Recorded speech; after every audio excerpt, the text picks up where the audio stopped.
A local mom comes forward with a horror story about what happened to her daughter's body inside the morgue.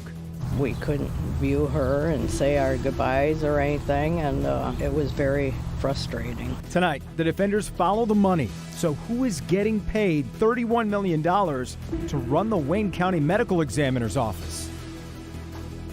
Most people don't know U of M's Michigan Medicine is in charge of the Wayne County morgue. Because of budget cuts and staff shortages, the two came to an agreement years ago. Well, tonight I'm sharing with you that $31 million contract and ask the question, why isn't more being done to take care of the dead? As another mother comes forward to speak out about what happened to her child inside the Wayne County Medical Examiner's office.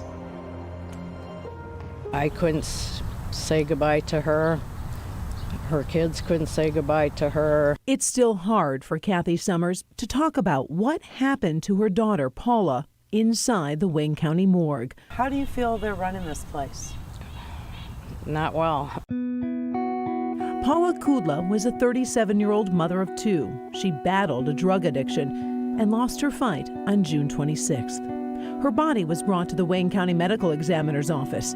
Kathy says by the time her daughter's body was delivered to the funeral home 11 days later, she says the funeral home director told her there was no possibility she could have an open casket funeral. And he said, no, absolutely not.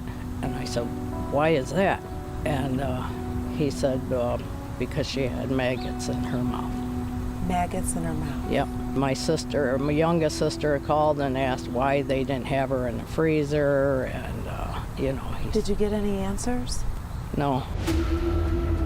The Local 4 defenders did some digging on how the Wayne County Medical Examiner's office is run and obtained this contract showing Wayne County is paying $31 million to the Regents of the University of Michigan, or UMHS, to provide professional and operational services for 5 years to run the morgue. I am the medical examiner. I'm an employee of the university. We've told you how the medical examiner, Dr. Carl Schmidt, defends how the morgue is operated. I think overall it's working very well. The university's Department of Pathology boasts how they help easing the emotional toll at the Wayne County morgue. And because of their partnership, it also opens up new opportunities for research and discovery. As the defenders have reported, not everyone agrees with the so-called success. I'm disappointed today that the people ultimately responsible for managing this office, the University of Michigan, don't have somebody here. The defenders went to Michigan Medicine at U of M asking for an interview. No one was willing to talk on camera about all the cases we've uncovered, from those who were sitting in the morgue for months, listed as missing, but the morgue told families they didn't have their bodies, to the bodies left decomposing and decaying, like Paula Kudla. I wish I could have said goodbye to her. Michigan Medicine sent a statement reading in part, they have great sympathy for any family who has experienced a delay in receiving information about a deceased relative or friend at the Wayne County morgue. They went on to say they are working on a recommendation to the county that they hire a full-time employee dedicated to identifying individuals, in addition to other investments to improve operations.